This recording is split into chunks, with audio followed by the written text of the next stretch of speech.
Bismillahirrahmanirrahim. Assalamualaikum warahmatullahi wabarakatuh. Perkenalkan, kami dari kelompok 12.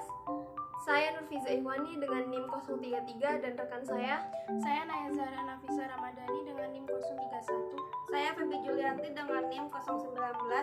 Izin mempresentasikan hasil jurnal karya ilmiah kami yang berjudul Efektivitas Terapi Applied Behavior Analysis terhadap Perkembangan Bahasa Anak Berkebutuhan Khusus Autism.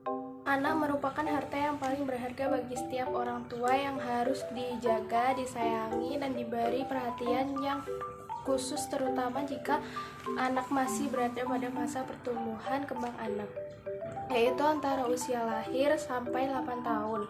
Di masa inilah anak berada pada fase keemasan atau yang sering kita sebut dengan golden age. Karena di usia ini 80% otak anak berkembang dengan baik, seperti halnya yang dikatakan oleh Hurlok atau dalam Artanti tahun berapa, bahwa perkembangan anak pada usia awal mempengaruhi perkembangan anak selanjutnya merupakan suatu kumpulan sindrom yang mengganggu saraf.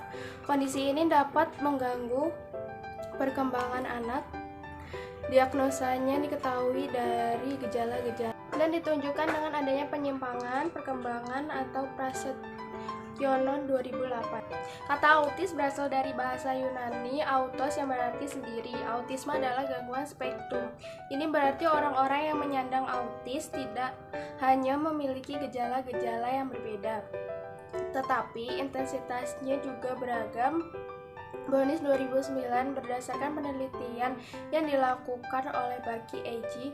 Brandis di KK 2013 dalam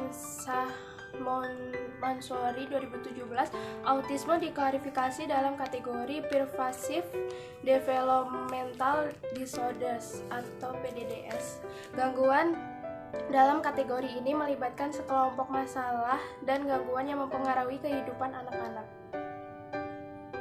Metode yang digunakan dalam penelitian ini yaitu metode kualitatif dengan model studi kasus. Pada kasus ini, peneliti melakukan observasi terhadap anak berkebutuhan khusus, yaitu autis, dengan mengukur tingkat perkembangan bahasanya.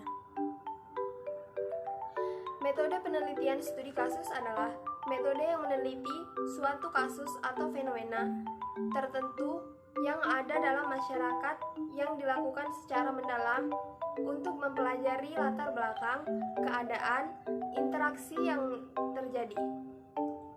Studi kasus dilakukan pada suatu kesatuan sistem yang bisa berupa suatu program, kegiatan, peristiwa, atau sekelompok individu yang ada pada keadaan atau kondisi tertentu. Studi kasus akan memahami, menelaah, dan kemudian menafsirkan makna yang didapat dari fenomena yang diteliti. Peristiwa dalam penelitian ini yaitu efektivitas terapi applied behavior analysis terhadap perkembangan bahasa anak berkebutuhan khusus autism.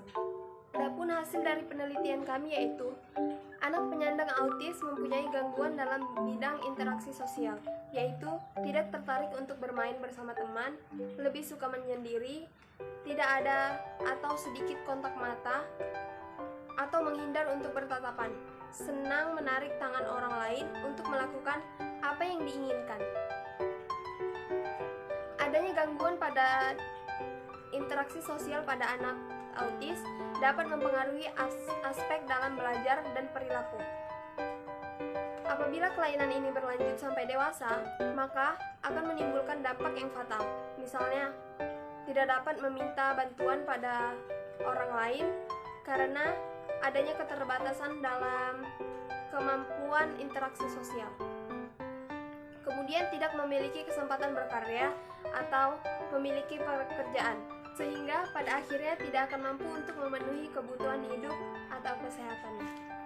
Dapat disimpulkan bahwa autisme merupakan spektrum sindroma kelainan neurologis yang tidak bisa disembuhkan, dengan kelainan utamanya yaitu adanya gangguan pada trias komunikasi, imajinasi, dan interaksi sosial.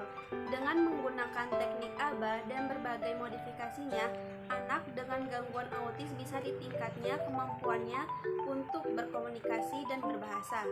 Namun, penanganannya membutuhkan kesungguhan agar perkembangan yang diinginkan dapat meningkat. Kondisi yang ditampilkan tiap anak juga berbeda dari satu anak dengan anak lainnya. Tentu hal ini akan berpengaruh pada hasil akhir yang didapatkan tergantung pada kuantitas dan kualitas autisme anak, intensitas penanganan sejak dini, kemampuan anak dalam berkomunikasi, serta konsistensi pola asuh anak dalam keluarga. Sekian presentasi dari kami, kurang dan lebih kami mohon maaf. Wassalamualaikum warahmatullahi wabarakatuh.